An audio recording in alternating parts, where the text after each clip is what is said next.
बड़ी खबर। एनडीए विधानमंडल दल की बैठक में सहनी ने की इस्तीफे की पेशकश। इस वक्त की बड़ी खबर हम आपको बता रहे हैं। अपनी मांगों को लेकर सड़क पर उतरेंगे मुकेश सहनी। सहनी का आरोप, केंद्र और राज्य सरकार नहीं सुन रही है उनकी मांग और बिहार सरकार के मंत्री अपनी मांगों को लेकर लगातार प्रयासरत है। कैसे भी करके मल्लाह समाज को, निषाद समाज को आरक्षण मिले, उसकी मांग को लेकर लगातार आवाज उठा रहे हैं मुकेश सहनी और इसको लेकर अब सड़क पर उतरने वाले हैं मुकेश सहनी।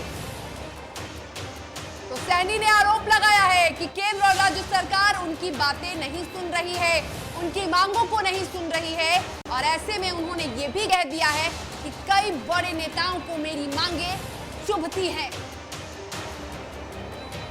तो एनडीए विधानमंडल दल की बैठक में मुकेश सहनी ने इस्तीफे की पेशकश कर दी, जिसके बाद उस बैठक में हड़कंप मच गया।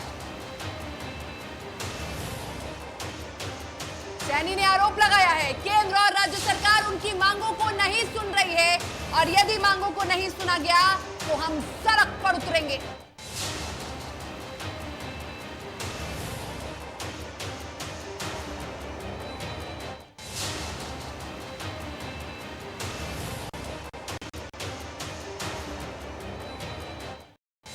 और इसकी बातचीत करेंगे हमारे साथ हमारे संवाददाता उत्कर्ष जुड़े हुए। उत्कर्ष, मुकेश सहनी इस्तीफा देने वाले हैं।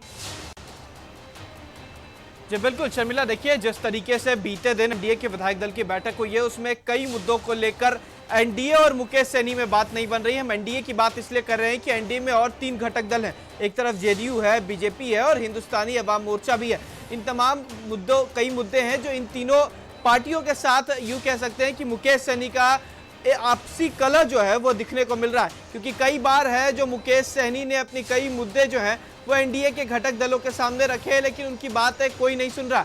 ऐसा हम नहीं, ऐसा मुकेश सहनी कर रहे हैं। कल भी इसी वजह से उन्होंने एक बड़ा बयान दे दिया था। उन्होंने यह कह दिया था कि अगर किसी को मेरे से दिक्कत है तो मैं पार्टी को मैं अपने पास रखूंगा, मैं मंत्री पद से इस्तीफा दे देता हूं और उसके बाद सड़क पर उतर के अपनी मांगों को सामने रखूंगा।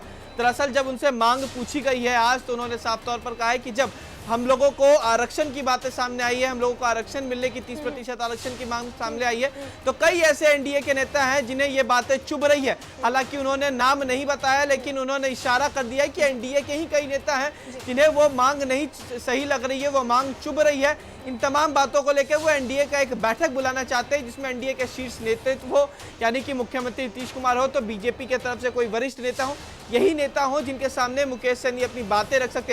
हालांकि उनका यह भी कहना है कि जब हाई लेवल बैठक होगी तो उसमें विधायकों की कोई जरूरत नहीं है, जहां पर मैं अपनी बातें रख सकूं। अगर उसके बाद भी दिक्कत है तो मैं अलग होकर स्वतंत्र तरीके से काम कर सकता हूं अपनी मांगों को लेकर।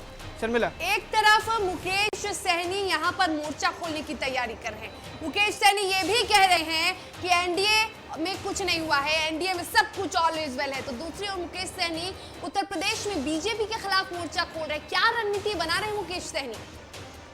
जी बिल्कुल शर्मिला, देखिए जिस तरीके से बिहार की बात आ रही है कि एनडीए इंटैक्ट है, वो इस वजह से मुकेश सहनी बोल रहे हैं क्योंकि जुलाई में उनका कार्यकाल भी खत्म होना है और वैसे भी बिहार में उपचुनाव होने वाले हैं बोचहा विधानसभा सीट से। आपको बताते चले ये दोनों चीजें जो है वो मुकेश सहनी के लिए काफी अहम है। अगर उनसे एमएलसी पद छीन लिया जाता है तो वो बिहार में मंत्री के पद पे नहीं रह सकते, और दूसरी तरफ जब बोचहा विधानसभा सीट वीआईपी के खेमे में है और वीआईपी खेमे से चला जाएगा तो उसमें भी मुकेश सहनी की यूं कह सकते हैं कि हार है। ऐसे में जब उत्तर प्रदेश चुनाव की बात आती है तो उत्तर प्रदेश चुनाव में उन्होंने साफ कह दिया है कि मैं गठबंधन करने की कोशिश की थी, लेकिन उत्तर प्रदेश में बीजेपी ने हमसे गठबंधन नहीं किया है और आने वाले समय में, यानी कि जब 10 तारीख को रिजल्ट आने वाला होगा, तब देखिएगा कि किंग मेकर बन के सामने आएंगे मुकेश सहनी। ऐसा मुकेश सहनी का बयान बनकर सामने आएंगे। लेकिन